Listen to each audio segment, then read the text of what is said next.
So what is oil? Let's talk about oil composition and oil additives. Well, here we have, if this pie was our typical oil, it'd be made up of around 75 to 95% of what we call base oil.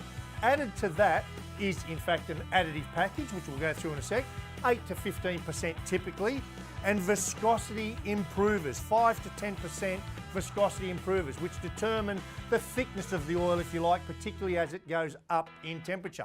Now, this additive package, detergents, dispersants, friction modifiers, oxidation inhibitors, anti-wear agents, corrosion inhibitors, and foam depressant. Now, one I want to talk about here today, under this one, anti-wear agents, is zinc.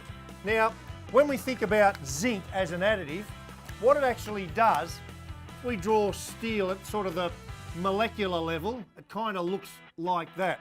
What the zinc does, it forms, or puts its little particles all around the steel like that. When the oil is under load, or when those zinc particles are under load and get hot, they form what's called a sacrificial glazing, if you like. And that, in fact, is the wear protection that you get against the steel in your engine.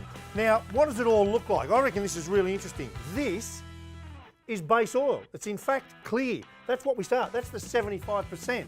Then, the viscosity improvers are a polymer substance. Now, we often talk about the weight of engine oil, 30 weight, 40 weight, 50 weight.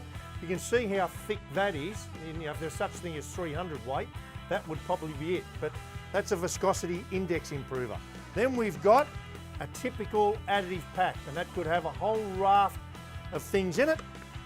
Then your engine oil, as you pour it out of the bottle, ultimately looks like that. Now, importantly, what we do want to see, that's engine oil after 15,000 Ks. Now, I can say to you, if you pull your engine oil out and you think it's really good because it's still clean, that's not really good. Your engine oil, if it's working properly, because remember it's got detergents in it, needs to look like that.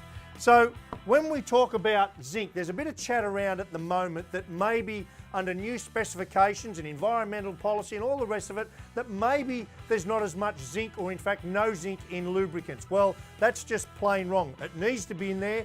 It is in there, and I can tell you Penrite lubricants have the appropriate amount of zinc in them as determined by the specification and the correct use of that oil.